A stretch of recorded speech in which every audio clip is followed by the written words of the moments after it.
Live long and prosper. My name is Ville from a band called Him, and here to tell you a crazy tour story. There's zillions of them, obviously, but since we've been touring for the past 15 years. But the last thing I really vividly remember was that we played in Tilburg in Holland just about 2 months ago, and since I've been working in a sex shop that my daddy owns, a lot of our fans know that, and the first time it ever happened was that there was a couple of girls that actually threw a vibrating cock on the stage during our set. I was looking at it, I was like, what the hell is that? And then I remember Dave Navarro saying that if you can actually use the vibrator as like a feedback thing for a guitar. So I picked it up and started working around it with that guitar player, and people were like, what the hell's going on? It was in the middle of a song in a jam, and I started using that as a percussion and everything, and a couple of days later, all the headlines in the Finnish newspapers was like, the hymn singers finally lost it completely. He's playing percussion with a vibrator on a gig in Holland, and I didn't actually see that as the funny part, but the fact that I used my own mic as the as the other percussive element. So basically, it would have been great to go back home with genital herpes and saying to my fiancée or my girl that, yeah, there was chicks who threw a used dildo that was still vibrating on stage while we were playing. I used it as a percussion instrument, and from that I unfortunately got this ugly STD. That would have even beat the Ozzy Osbourne's Bat Story, but I'm still pretty safe. It is in fact a band from Finland. It's a band, and I was doing the interview. Yeah. Him are a Finnish band who have been playing together for 17 years. After 6 albums, they've managed to win cult fans the world over. And just before they took the stage at their recent New Zealand show, we got to find out what the rock and roll lifestyle was like from frontman Ville. I didn't know anything about money or cars or chicks or anything, or drugs or alcohol.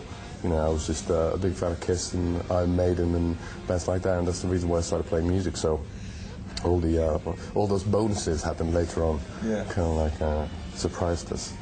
Now, I was travelling past the venue that you're playing at tonight, and I was driving to work actually in the morning. It was about 7:30, 8 in the morning, and there was about 70 or 100 people waiting outside for your show.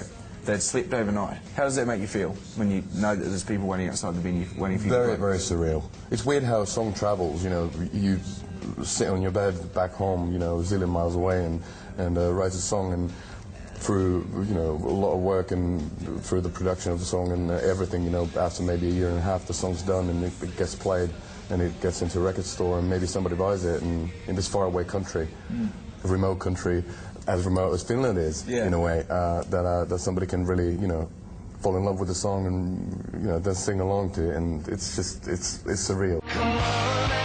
The group have also formed a well-publicised relationship with Jackass star Bam Margera, who is one of Him's biggest fans.